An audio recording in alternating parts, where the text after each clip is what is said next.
Number 10. Ornamental hermits. You probably thought garden decorations were supposed to be statues, fountains, maybe a tasteful bench. But in 18th century Britain, some wealthy landowners wanted something more dramatic.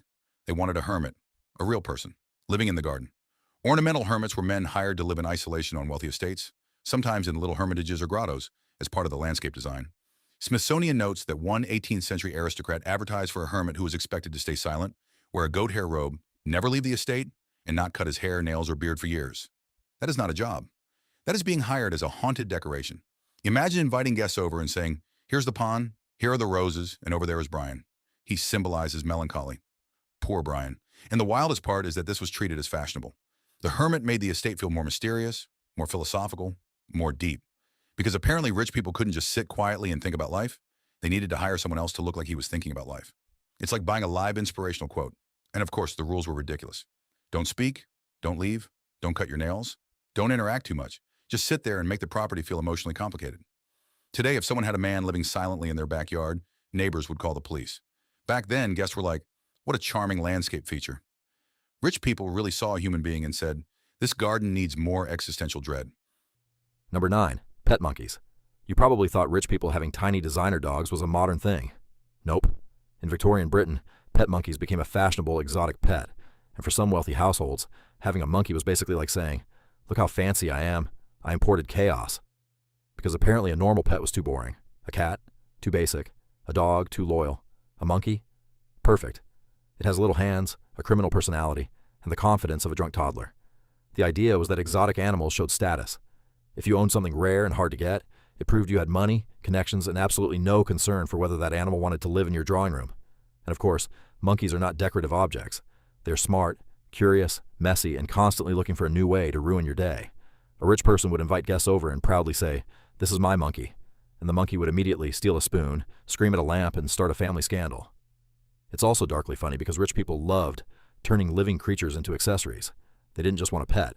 They wanted a conversation starter with fingers. And honestly, nothing says old money like buying an animal that can open drawers and judge you emotionally. Today, people flex with watches and cars. Back then, some people flexed with a tiny primate in the parlor. Same energy. More bananas. Number 8. Giant wig fashion. You probably thought hair trends today were dramatic. People get fades, dye their hair, maybe spend too much money to look like they woke up effortlessly. But in the 1700s, fashionable elites looked at normal hair and said, "What if my head became architecture?" At the French court, especially during the time of Louis XVI and Marie Antoinette, huge hairstyles like the pouf became fashionable.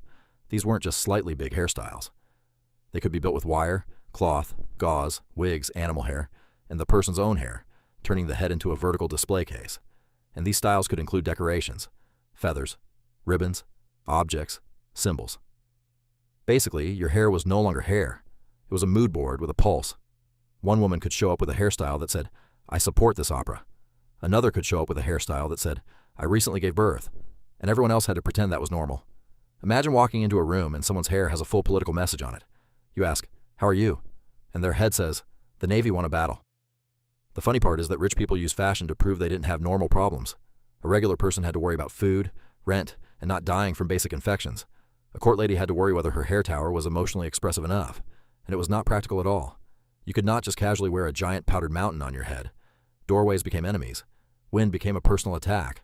Sleeping became a construction problem. Modern people complain about bad hair days. The old aristocracy had bad hair engineering days. Number 7. Fake ruins on estates. You probably thought rich people bought big houses because they wanted them to look nice. But some wealthy landowners looked at their huge, beautiful estates and said, "You know what this needs? A broken building." Not a real ancient ruin, a fake one. In landscape design, these decorative buildings were called follies, and some designers intentionally built sham ruins, fake temples, cottages, or abbeys made to look old and decayed even though they were brand new. That is such a rich person sentence. I paid a fortune to make my property look abandoned. Most people see a crumbling wall and think, "We should fix that." Rich historical estate owners saw a crumbling wall and thought, "Can we build one from scratch?" The point was atmosphere, drama, a little mystery, a little romance, a little "I own so much land that I can afford to put useless sadness on it." Guests would walk through the garden and see a fake ruined tower in the distance, and the host could say, "Ah yes, it evokes the passage of time." "No, it doesn't, Gregory. You built it on Tuesday." It was basically historical cosplay for architecture. And honestly, it's funny because rich people have always loved making poverty and decay look aesthetic, as long as it's safely decorative and no one involved is actually suffering. A poor person's broken wall is a problem. A rich person's broken wall is a poetic feature. Same bricks, different tax bracket. Number 6, weird banquets. You probably thought rich people today are extra because they serve tiny food on giant plates. But old rich people took dinner and turned it into theater. Renaissance and medieval elite banquets were not just about eating, they were about showing power, wealth, alliances, taste, and who could make everyone else feel financially small. Some banquets included music between courses, perfumed water for washing hands, elaborate table settings, performances, symbolic decorations, and sugar sculptures shaped like powerful figures or castles. So you were not just going to dinner, you were entering a full political food circus. The meal might start with music, then servants appear, then there are silver objects everywhere, then someone washes their hands in fancy scented water, then a sugar castle appears because apparently dessert also needed military symbolism. And everyone has to act impressed because the host is using dinner to say, my family is powerful, my kitchen is expensive, and even my candy has a message. Today, a rich person might post a photo of gold flakes on steak. Back then, they basically said, bring out the edible statue of Hercules. That's not dinner. That's an insecure museum. The funniest part is how little of it was about hunger. A normal hungry person wants food. A rich historical host wanted food, music, symbolism, perfume, power, and a sugar sculpture that quietly threatened his enemies. Imagine being a guest and thinking, can I just eat? And the host says, not until the fire-breathing tiger decoration explains our diplomatic position. Number 5, private zoos. You probably thought zoos were invented so the public could learn about animals. That is the cute version. Before modern public zoos, wealthy rulers and aristocrats often kept private menageries, which were collections of exotic animals used to show power and status. These animals were rare, expensive, difficult to acquire, and expensive to keep alive, which made them perfect trophies for people who wanted their garden to scream, I am richer than your entire village. So a king or noble could basically have a lion the way someone today has a luxury car. Except the luxury car does not eat goats and make eye contact with your guests. These private animal collections could include lions, monkeys, camels, bears, elephants, exotic birds, and anything else that made visitors go, how did you even get that? And that was the point. It was not really about animal care, it was about spectacle. A normal person decorates with flowers. A rich aristocrat decorates with a leopard. Imagine visiting someone's estate and they casually say, would you like to see the garden? You say yes. Then suddenly you are looking at a bear. That is not a garden tour. That is a survival event. And the animals were basically living status symbols. The rarer and harder to maintain, the better. Because rich people have always had this strange habit of proving wealth by creating expensive problems. Anyone can own a chair. But can your chair roar? Exactly. Number 4. Human alarm clocks. You probably thought waking up before phone alarms was simple. Maybe people just woke up naturally with the sunrise, stretched peacefully, looked out the window and said, ah yes, another honest day of being historically uncomfortable. No. Before alarm clocks became cheap and common, some people literally paid other humans to wake them up. These people were called knocker-uppers, and their job was to walk around early in the morning knocking on windows or doors so workers would not sleep through their shifts. So instead of your iPhone gently ruining your morning with the sound of emotional damage, you had a guy outside your window with a stick. Imagine being rich enough, or important enough, or just stuck in a world annoying enough that your morning routine required another adult to physically attack your house, and the knocker-upper had to be reliable, because if he overslept, now everybody overslept. That is the most low-tech disaster possible. Today, if your alarm fails, you blame your phone. Back then, you had to blame a man named Harold with a stick who apparently had a rough night. And this is what makes old rich people logic so funny. Instead of inventing a better system, the answer was often just, hire a person to stand outside and be the system. Modern alarm clock, beep beep. Historical alarm clock, a sleep-deprived man tapping your window like a Victorian woodpecker. And if that doesn't make you grateful for your phone alarm, nothing will. Number 3, tulip mania. You probably thought people going crazy over expensive collectibles was a modern problem. Sneakers, NFTs, luxury bags, limited edition anything. But in 17th century Holland, people lost their minds over tulips. During tulip mania, rare tulip bulbs became the center of a speculative frenzy.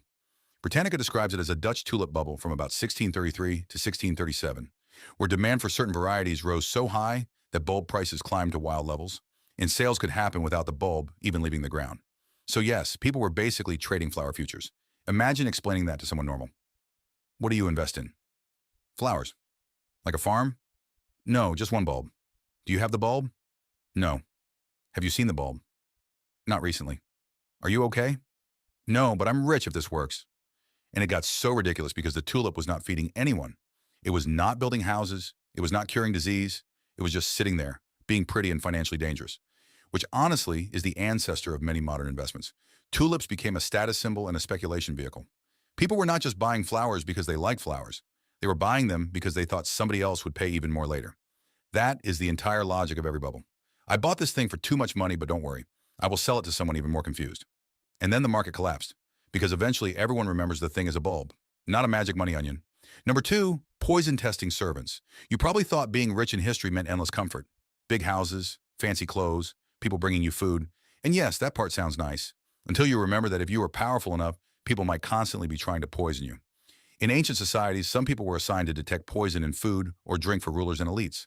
In Greek and Roman contexts, food tasters were known as ediatroi and pregustatores, and they were connected to fears of poisoning at the highest levels of society. So dinner was not just dinner. Dinner was a trust exercise with soup.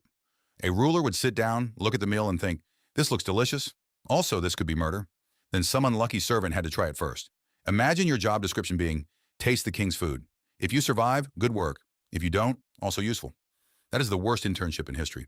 And the creepy part is that poison testing was not always as simple as the taster eats it and instantly falls over. Some poisons are slow, some symptoms take time, some methods were more about guarding the food and controlling access than dramatically dropping dead at the table. But still, the whole concept shows how insane elite life could get. The richer and more powerful you were, the more paranoid dinner became. Poor people worried about having enough food. Kings worried the food was plotting. And honestly, if every meal requires someone else to check whether your pudding is assassination pudding, maybe power is not as relaxing as it looks. Number one, mummy unwrapping parties. You probably thought rich people throwing strange parties meant awkward charity galas, yacht events, or a dinner where everyone pretends to understand modern art. But Victorian elites had something much worse, mummy unwrapping parties. During the peak of Egyptomania, some wealthy Victorians bought actual Egyptian mummies, hosted gatherings, and watched them be unwrapped. These events happened for both entertainment and scientific purposes, and according to history, some were even held in private homes and attended by wealthy guests, aristocrats, diplomats, and politicians. That is not a party. That is a crime scene with snacks. Imagine getting an invitation that says, dinner at 7, mummy unwrapping at 8. What do you even wear to that? Semi-formal grave robbery?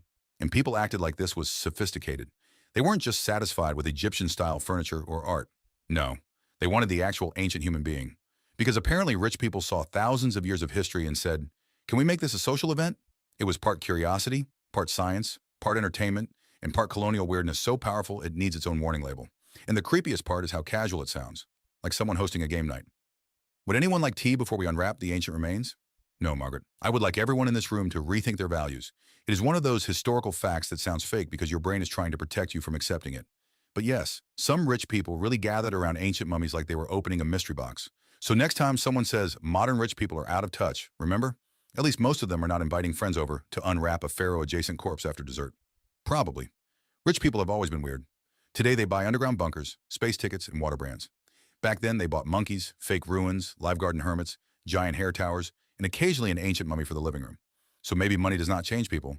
Maybe it just gives them enough free time to become historically insane. Subscribe before a billionaire brings back ornamental hermits and calls it wellness.